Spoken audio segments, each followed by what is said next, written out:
भारत में आया बहुत बड़ा बदलाव है और 34 वर्षों के बाद भारत में नई शिक्षा नीति की घोषणा की गई है।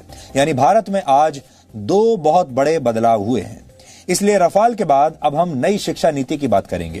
कहते हैं जब किसी देश में कोई बड़ा बदलाव करना हो तो सबसे पहले उसकी शिक्षा नीति को बदलना चाहिए और आज इसकी शुरुआत हो गई है। भारत सरकार के मानव संसाधन विकास मंत्रालय ने आज इस नई शिक्षा नीति की घोषणा की है। इसलिए आज हम आप सबको बताएंगे कि इससे देश के तमाम छात्रों, उनके परिवार और उनके माता पिता के जीवन में अब क्या क्या बदलाव आने वाले हैं। अगर आप छात्र हैं या किसी छात्र के माता पिता हैं तो आपको ये सारी जानकारियां बहुत ध्यान से सुननी चाहिए और अगर आप चाहें तो नोट भी कर सकते हैं। तो अब आपको बड़े बड़े बदलाव बताते हैं। अब तक भारत की स्कूली शिक्षा व्यवस्था 10+2 के फॉर्मेट पर चलती थी, लेकिन अब इसे 5+3+3+4 के फॉर्मेट में बदल दिया गया है। इसके तहत स्कूल के पहले 5 वर्षों की पढ़ाई फाउंडेशन स्टेज मानी जाएगी, यानी इस दौरान छात्रों के लिए मजबूत नींव तैयार की जाएगी। इसका करिकुलम NCERT द्वारा तैयार किया जाएगा और इसमें प्री प्राइमरी के 3 वर्ष और पहली और दूसरी कक्षा का एक वर्ष शामिल होगा, यानी प्री प्राइमरी के 3 साल और फिर पहली और दूसरी कक्षा के 2 साल। इसके तहत बच्चों को खेल कूद और अलग अलग गतिविधियों के जरिए पढ़ाई कराई जाएगी, यानी इन कक्षाओं के छात्रों के लिए किताबों का बोझ अब पहले जितना नहीं होगा। इसलिए हम कहेंगे कि जो छोटे बच्चे अब स्कूलों में जाएंगे और अपने शिक्षा की यात्रा को आरंभ करेंगे वो बहुत किस्मत वाले होंगे। इसके बाद अगले 3 साल यानी तीसरी कक्षा से 5वीं कक्षा तक की पढ़ाई के दौरान छात्रों को भविष्य के लिए तैयार किया जाएगा। इसके तहत छात्रों का परिचय विज्ञान, गणित, कला, सामाजिक विज्ञान और ह्यूमैनिटीज जैसे विषयों से करवाया जाएगा। इसके अगले 3 साल मिडिल स्टेज माने जाएंगे और इसमें कक्षा 6 से लेकर कक्षा 8 तक के छात्र शामिल होंगे। इस स्टेज में छात्रों को तय पाठ्यक्रम के मुताबिक पढ़ाया जाएगा और इसके बाद 9वीं से 12वीं कक्षा तक इस फॉर्मेट की 4 वर्षों वाली आखिरी स्टेज होगी। ये 4 साल की स्टेज होगी। इसमें छात्रों में किसी विषय के प्रति गहरी समझ पैदा की जाएगी, उनकी विश्लेषण क्षमता को बढ़ाया जाएगा और उन्हें जीवन में बड़े लक्ष्य निर्धारित करने के लिए प्रेरित किया जाएगा। लेकिन सबसे महत्वपूर्ण बात यह है कि अब स्कूलों में पहले जैसा स्ट्रीम सिस्टम नहीं होगा। इसका मतलब यह है, यानी अगर आर्ट्स का कोई छात्र फिजिक्स की पढ़ाई करना चाहता है तो अब वो ऐसा कर पाएगा और अगर अकाउंट्स का कोई छात्र, कॉमर्स का कोई छात्र इतिहास की पढ़ाई करना चाहता है तो वो भी ऐसा कर सकता है। लेकिन संभव है कि इसके लिए अलग अलग विषयों का एक पूल तैयार किया जाएगा और आपको उस पूल से ही अपनी पसंद के विषयों का चुनाव करना होगा। यानी अगर विज्ञान के छात्र को इतिहास में दिलचस्पी है और उसके पूल में ये दोनों विषय शामिल हैं तब ही छात्र इनकी पढ़ाई एक साथ कर सकता है। हालांकि अभी इस पर पूरा स्पष्टीकरण आना बाकी है, लेकिन पहले की जो व्यवस्था होती थी, हमारे यहाँ 3 स्ट्रीम्स मानी जाती थी, या तो आप साइंस लेते थे या कॉमर्स लेते थे या आर्ट्स यानी ह्यूमैनिटीज लेते थे। और अगर आपने ह्यूमैनिटीज लिया है तो आप साइंस नहीं पढ़ सकते, अगर आपने कॉमर्स लिया है तो भी आप शायद साइंस नहीं पढ़ सकते, साइंस लिया है तो ह्यूमैनिटीज नहीं पढ़ सकते। ऐसी चीजें पहले हुआ करती थी अभी तक, लेकिन अब ये सब बदल जाएगा। अब आप फिजिक्स भी पढ़ सकते हैं, कॉमर्स भी पढ़ सकते हैं, अकाउंट्स पढ़ सकते हैं, एक साथ इतिहास भी पढ़ सकते हैं और फिजिक्स की पढ़ाई भी कर सकते हैं। दूसरी महत्वपूर्ण बात यह है कि 5वीं कक्षा तक की पढ़ाई अब मातृभाषा, स्थानीय भाषा और आपकी राष्ट्रभाषा में ही होगी। यानी अंग्रेजी में पढ़ाई की अनिवार्यता समाप्त नहीं होगी। माफ कीजिएगा, अनिवार्यता समाप्त हो जाएगी। अब अंग्रेजी में पढ़ाई की अनिवार्यता नहीं रहेगी। यह एक बहुत बड़ा बदलाव है। आप अपनी राष्ट्रभाषा में या अपनी लोकल भाषा में पढ़ाई कर पाएंगे। उदाहरण के लिए अगर आप 5वीं कक्षा तक अपने बच्चे को मराठी, संस्कृत या गुजराती भाषा में पढ़ाना चाहते हैं तो अब आप ऐसा कर पाएंगे और अंग्रेजी सिर्फ एक विषय के तौर पर आपको पढ़ाई जाएगी। यानी स्कूलों का जबरदस्ती अंग्रेजीकरण का दौर अब समाप्त हो जाएगा। 6ठी कक्षा में पहुंचने के बाद छात्रों को कंप्यूटर कोडिंग सीखने का मौका मिलेगा। यानी अब भारत के छात्र चीन जैसे देशों की तर्ज पर छोटी उम्र में ही सॉफ्टवेयर और मोबाइल फोन एप्लीकेशंस बनाने की तकनीक सीख पाएंगे और 6ठी कक्षा से ही छात्रों को इंटर्नशिप का भी मौका मिलेगा। यानी अगर किसी छात्र की किसी खास विषय में रुचि है और वो उसकी प्रैक्टिकल नॉलेज हासिल करना चाहता है तो वो इस विषय से जुड़ी इंटर्नशिप कहीं भी कर सकता है। उदाहरण के लिए अगर आपका बच्चा पेंटिंग करने का शौक रखता है तो वो किसी पेंटर के पास अब इंटर्नशिप के लिए जा सकता है। अगर आपके बच्चे को सॉफ्टवेयर में इंटरेस्ट है तो वो किसी सॉफ्टवेयर कंपनी में अब अपने स्कूल के दौरान ही इंटर्नशिप कर सकता है। 9वीं कक्षा से 12वीं कक्षा तक की परीक्षाएं अब सेमेस्टर के आधार पर होंगी। एक साल में 2 सेमेस्टर होंगे और हर 6 महीने पर एक परीक्षा होगी और दोनों सेमेस्टर्स के अंकों को जोड़कर आपकी फाइनल मार्कशीट तैयार की जाएगी। यानी अब एक छात्र के तौर पर आपको पूरे साल पढ़ाई करनी होगी और आप ये कहकर बच नहीं सकेंगे कि आप सिर्फ फाइनल एग्जाम्स की तैयारी करना चाहते हैं। इससे पहले आपने देखा होगा बहुत सारे छात्र ऐसे होते हैं जो साल के सिर्फ आखिर में कुछ समय तक पढ़ते हैं, 1-2 महीने पढ़ाई कर लेते हैं और फिर उसके आधार पर वो फाइनल जो परीक्षा होती है उसमें बैठते हैं और उनमें से बहुत सारे लोग अच्छे नंबर ले भी आते हैं। लेकिन ये वो लोग होते हैं जिन्होंने पूरे साल पढ़ाई नहीं की। अब आपको पूरे साल पढ़ाई करनी पड़ेगी। इसके अलावा बोर्ड की परीक्षाओं को आसान बनाया जाएगा और इसमें छात्रों की क्षमता पर ज्यादा ध्यान दिया जाएगा। रटने की क्षमता नहीं, समझने की क्षमता पर ध्यान दिया जाएगा। ट्यूशन और कोचिंग क्लास के जरिए रट्टा लगवाने की आदत को समाप्त कर दिया जाएगा। बोर्ड परीक्षा देने वाले छात्रों को अब उनकी पसंद की भाषा में परीक्षा लिखने की पूरी छूट होगी। उदाहरण के लिए अगर आप चाहें तो हिंदी या अंग्रेजी में से किसी एक भाषा में अपनी परीक्षा दे सकते हैं। छात्रों के रिपोर्ट कार्ड्स को भी अब पहले की तरह तैयार नहीं किया जाएगा। किसी छात्र को फाइनल मार्क्स देते समय उसके व्यवहार, एक्स्ट्रा करिकुलर एक्टिविटीज में उसके प्रदर्शन और उसकी मानसिक क्षमताओं का भी ध्यान रखा जाएगा। इसके अलावा रिपोर्ट कार्ड को 360 डिग्री असेसमेंट के आधार पर तैयार किया जाएगा। इसमें छात्र खुद को भी अंक देंगे, यानी अपना खुद का भी विश्लेषण करेंगे। विषय पढ़ाने वाले शिक्षक भी छात्र को अंक देंगे और छात्रों के सहपाठी भी उनका आकलन करेंगे। कॉलेज में पढ़ाई करने वाले छात्रों के लिए भी इस नई शिक्षा नीति में बहुत सारे बदलाव किए गए हैं। इसलिए जो छात्र अब कॉलेज में इसके बाद जाने वाले हैं वो भी ध्यान से अभी देख लें। अब देश के छात्र कॉलेज में एडमिशन के लिए कॉमन एप्टीट्यूड टेस्ट दे पाएंगे। इसका अर्थ यह है कि अगर 12वीं कक्षा के बोर्ड एग्जाम्स में आपके ठीक नंबर नहीं आए हैं या आपके मार्क्स इतने नहीं आए हैं कि आपको कट ऑफ परसेंटेज के आधार पर सीधे किसी कॉलेज में एडमिशन मिल पाए, तो आप कॉमन एप्टीट्यूड टेस्ट भी दे सकते हैं और फिर इस टेस्ट में आपके प्रदर्शन को आपके 12वीं कक्षा के नंबरों के साथ जोड़ दिया जाएगा और उस आधार पर आपको आपके मनपसंद कॉलेज में एडमिशन मिल पाएगा। ग्रेजुएशन की पढ़ाई को 3 और 4 वर्षों के कोर्स ड्यूरेशन में अब बांट दिया जाएगा। पहले अगर आप कॉलेज की पढ़ाई बीच में ही छोड़ देते थे तो आपको ग्रेजुएशन की डिग्री नहीं मिलती थी। या तो आप पूरी पढ़ाई कीजिए और या बिल्कुल मत कीजिए। लेकिन नई शिक्षा नीति लागू होने के बाद अगर आप 1 साल के बाद कॉलेज छोड़ देते हैं तो आपको सर्टिफिकेट दिया जाएगा। यह आपका सर्टिफिकेट कोर्स माना जाएगा। अगर आपने कॉलेज का फर्स्ट ईयर कंप्लीट कर लिया और उसके बाद पढ़ाई छोड़ दी तो आपको सर्टिफिकेट कोर्स का सर्टिफिकेट मिलेगा।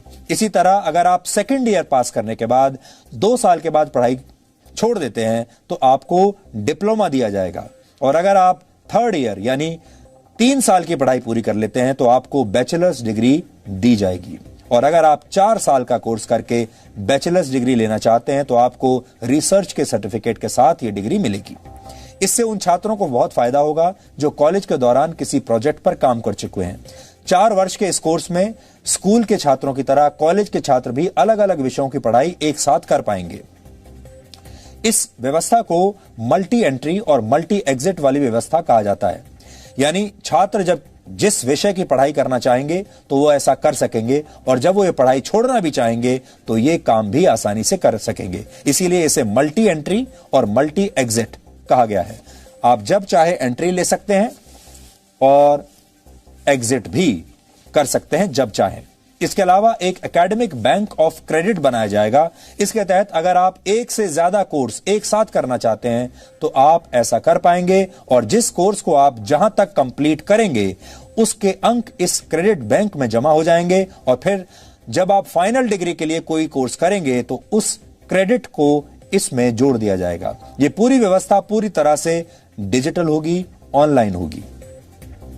मानव संसाधन विकास मंत्री रमेश पोखरियाल निशंक और उनकी टीम ने इस नई शिक्षा नीति पर आज क्या कहा, यह भी आज आपको सुन लेना चाहिए।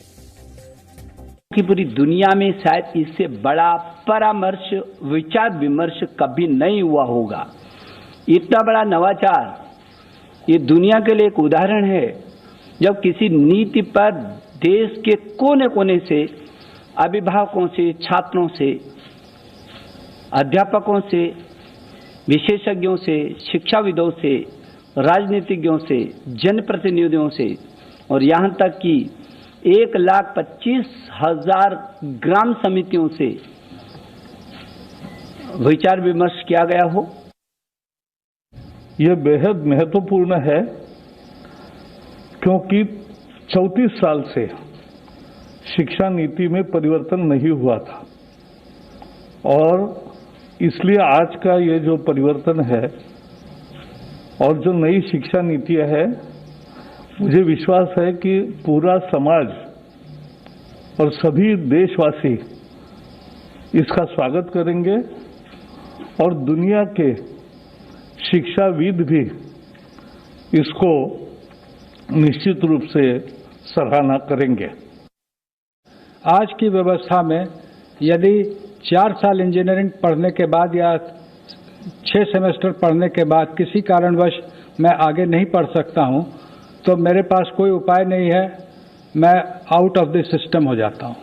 Multiple entry and exit system में ये रहेगा कि 1 साल के बाद सर्टिफिकेट, 2 साल के बाद डिप्लोमा, 3 या 4 साल के बाद डिग्री, यानी और multiple entry through academic bank of credit, जो नीचे बुलेट है कि मेरे जो क्रेडिट फर्स्ट ईयर के हैं, सेकेंड ईयर के हैं, जैसे बैंक के सेविंग अकाउंट होते हैं वैसे ही एकेडमिक क्रेडिट में डिजी लॉकर के माध्यम से हमारे वहाँ पर क्रेडिट रहेंगे।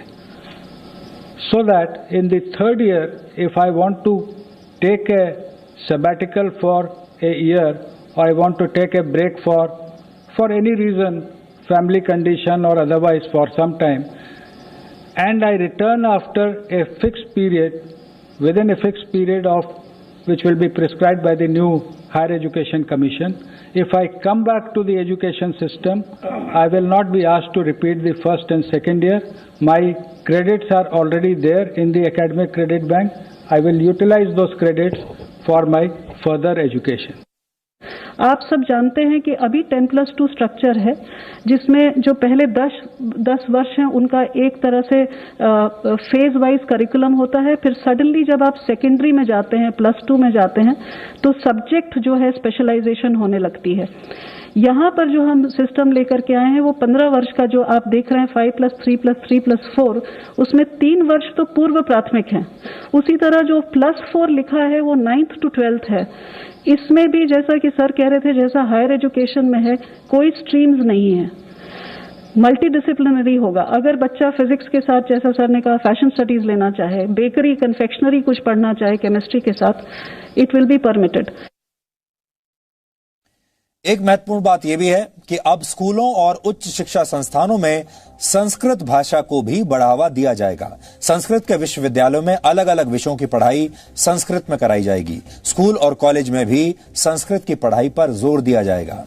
आईआईटीज की शिक्षा व्यवस्था को भी पहले से ज्यादा समग्र बनाया जाएगा और अब इन उच्च शिक्षा संस्थानों में आर्ट्स और ह्यूमैनिटीज के विषय भी पढ़ाए जाएंगे। इससे आर्ट्स और ह्यूमैनिटीज के छात्र विज्ञान की जानकारियों का इस्तेमाल दूसरे क्षेत्रों में अपनी स्किल्स को बेहतर करने के लिए कर पाएंगे। कुल मिलाकर अब देश की शिक्षा व्यवस्था ऐसी होगी कि छात्र व्यावहारिक ज्ञान हासिल करके देश के लिए बड़े बड़े आविष्कार कर पाएंगे। संगीत, कला और साहित्य को देश के हर कॉलेज में पढ़ाया जाएगा और अब उन पेरेंट्स को और छात्रों के लिए भी एक महत्वपूर्ण जानकारी है जो स्कूल और कॉलेज की फीस को लेकर हमेशा चिंतित रहते हैं। इसके तहत नए नियम निर्धारित किए जाएंगे और स्कूल और कॉलेज एक निश्चित फीस से ज्यादा पैसा आपसे नहीं ले पाएंगे। अब आप ये सोच रहे होंगे कि नई शिक्षा व्यवस्था, ये नई नीति लागू कब से होगी? तो यहां आपको बता दें कि इसके लिए जो बिल तैयार किया गया है उसका नाम है नेशनल हायर एजुकेशन बिल। इस बिल को फिलहाल कैबिनेट ने मंजूरी दे दी है और अब इसे संसद में पेश किया जाएगा और इसके बाद यह कानून की शक्ल ले लेगा और फिर राज्य सरकारों को भी इस पर कानून बनाकर अपने अपने राज्यों में इसे लागू करना होगा। इसी शिक्षा नीति की घोषणा के साथ मानव संसाधन विकास मंत्रालय का नाम भी अब बदल दिया जाएगा और अब इसका नाम हो जाएगा शिक्षा मंत्रालय, जो कि बहुत सरल है और ये काम बहुत पहले कर देना चाहिए था। नई शिक्षा नीति को तैयार करने के लिए 2 लाख से ज्यादा लोगों की राय ली गई और इसी के बाद इस नई शिक्षा नीति की घोषणा की गई है।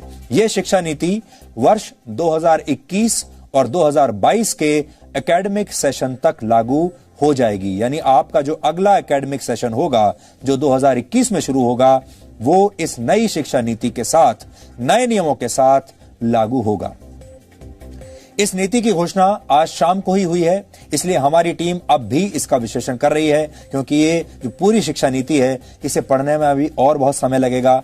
इसकी बहुत सारी क्वेरीज हैं, हमारे मन में भी इसे लेकर बहुत सारे सवाल हैं। इसलिए हमारी जो टीम है, हमारे रिपोर्टर्स की टीम, हमारा न्यूज रूम और हमारे जो रिसर्च करने वाली जो टीम है वो लगातार इसे पढ़ रही है, इसका विश्लेषण कर रही है। बहुत सारी बातें ऐसी हैं जिनमें हम भी सरकार से और सवाल करना चाहते हैं, इसलिए हम धीरे धीरे इसका विश्लेषण करते रहेंगे अलग अलग पार्ट्स में, अलग अलग फेजेस में, और वो विश्लेषण हम आप तक पहुंचाते रहेंगे। और हो सकता है कि अभी इसकी कई बातों पर सरकार की तरफ से आगे आने वाले समय में और भी स्पष्टीकरण आए और जैसे ही कोई नई बात या इसमें कोई नया सुधार या कोई अपडेट हमारे पास आएगा हम उसकी जानकारी भी आपको जरूर देंगे, क्योंकि ये देश का भविष्य बदलने वाली खबर है। इसलिए हम इस खबर का लगातार फॉलो अप करते रहेंगे।